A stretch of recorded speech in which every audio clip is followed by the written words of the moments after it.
de débat. Merci, Madame la Présidente. C'est un honneur de prendre la parole cet après-midi pour débattre de C12 et de débattre des besoins des aînés à faible revenu partout au pays. Depuis les dernières années, j'ai eu l'occasion de discuter avec beaucoup d'aînés à Kitchener. Souvent, je faisais du porte-à-porte en plein jour. Et qui est à la maison en plein jour?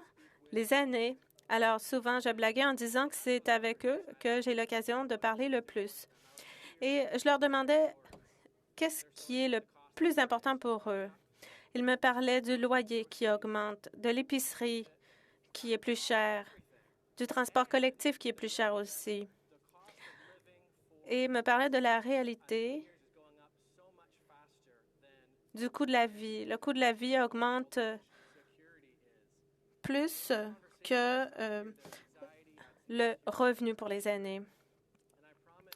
Souvent, ils me parlaient de leurs inquiétudes, de leur colère, et je leur disais qu'en tant que député, j'allais défendre leur voix ici.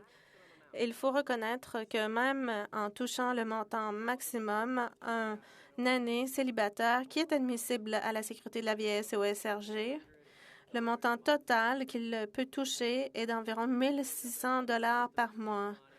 Et j'encourage les parlementaires à faire le calcul. Si on dépense 30 d'un montant pour un logement, comme on nous le conseille, qu'est-ce que ça représente pour les aînés qui vivent de la Sécurité de la vieillesse et du SRG? Selon moi, ce que fait le parti ministériel ici, c'est qu'il admet qu'une erreur a été commise, qu'aucune récupération n'aurait dû avoir lieu pour les aînés à plus faible revenu au pays. C'était injuste de le faire et c'est ce qu'on rectifie avec ce projet de loi.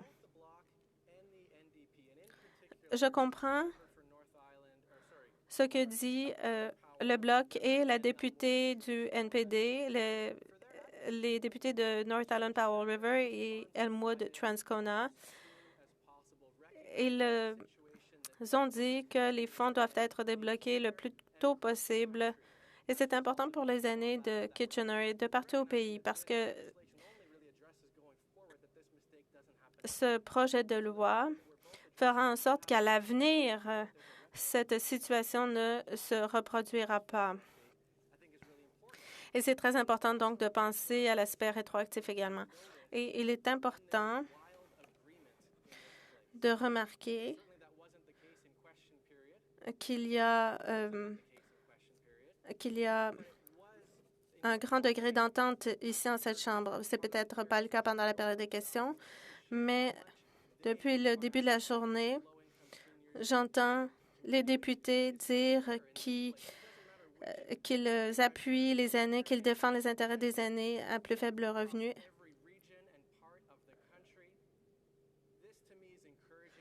Et pour moi, c'est encourageant. C'est encourageant de voir que quand une bonne politique est proposée, on devrait aller de l'avant et l'adopter. Je pense aussi qu'on pourrait aller plus loin et plus vite. D'abord, en ce qui concerne le déblocage des fonds,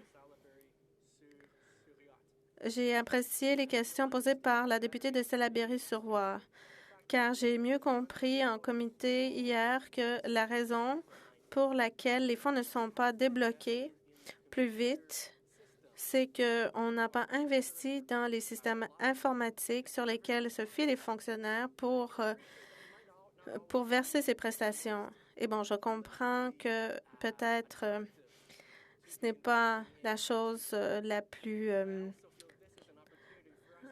attirante politiquement que de dépenser en système informatique, mais il faut reconnaître ici que la vie des aînés est affectée ici.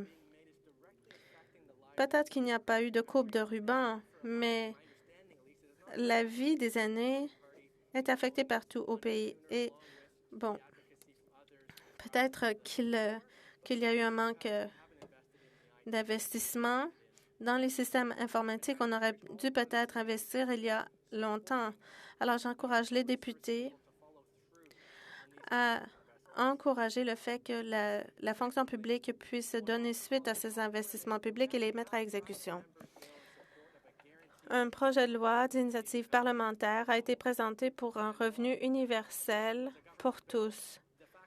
J'aurais aimé que ce soit un projet de loi gouvernemental, mais c'est le député de Winnipeg Centre qui l'a proposé et ça nous donne l'occasion d'en débattre plus largement de cette idée. Même si certains aînés n'auront pas vu leur SRG être récupéré, ils vivent quand même dans la pauvreté. Il faut en faire plus pour veiller à ce que tous les aînés au pays aient un revenu digne.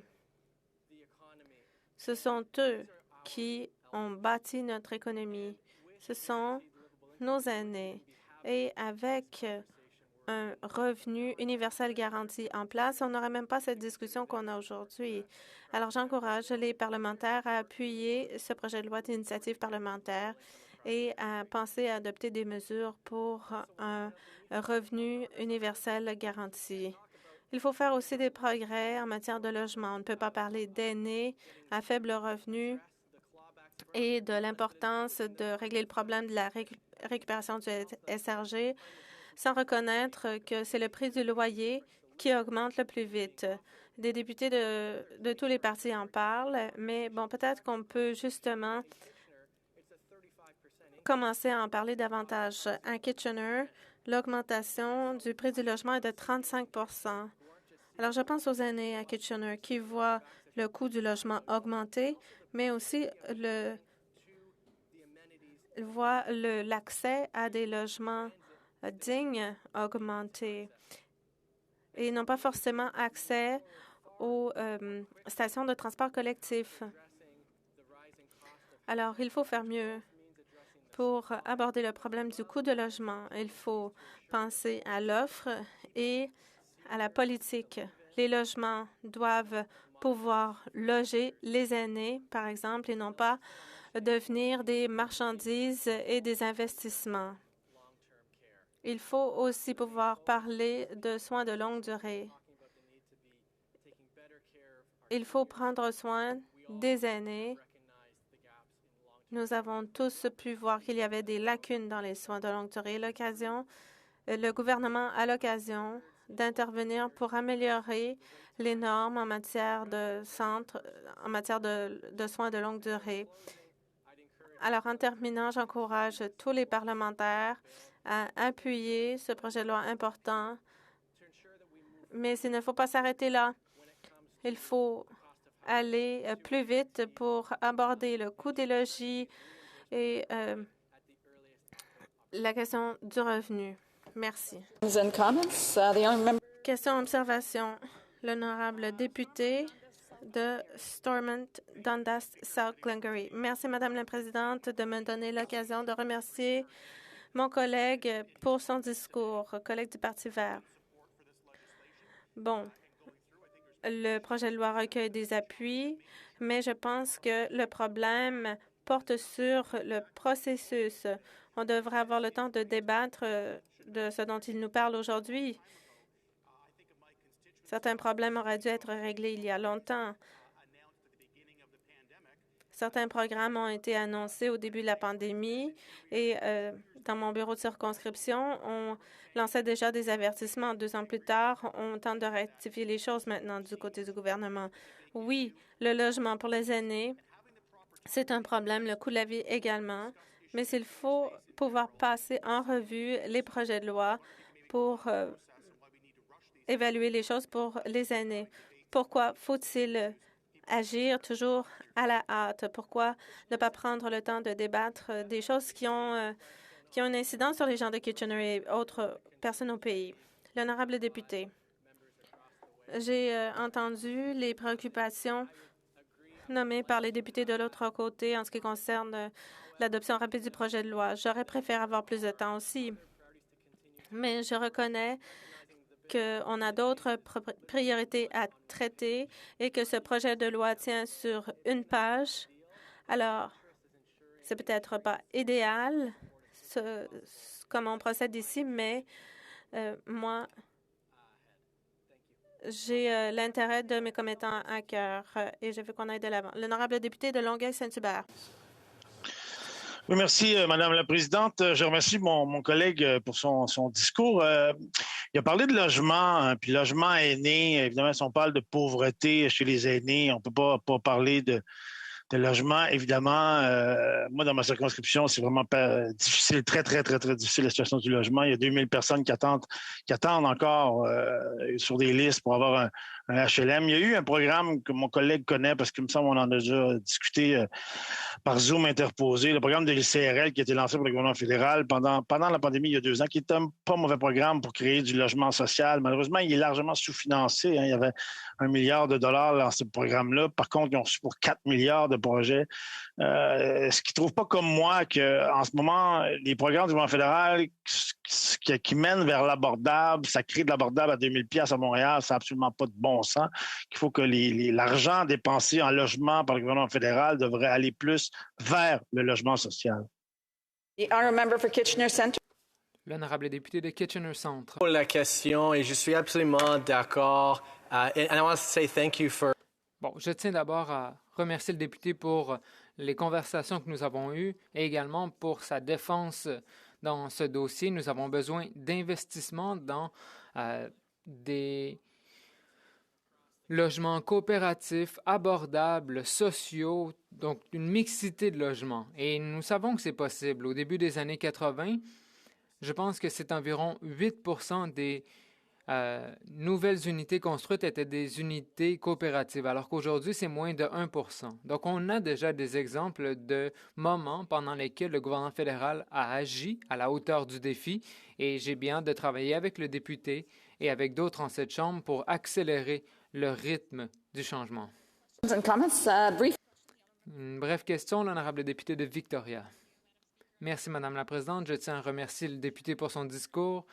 Je le remercie d'avoir également témoigné de son appui à la volonté de changer l'erreur commise par le gouvernement.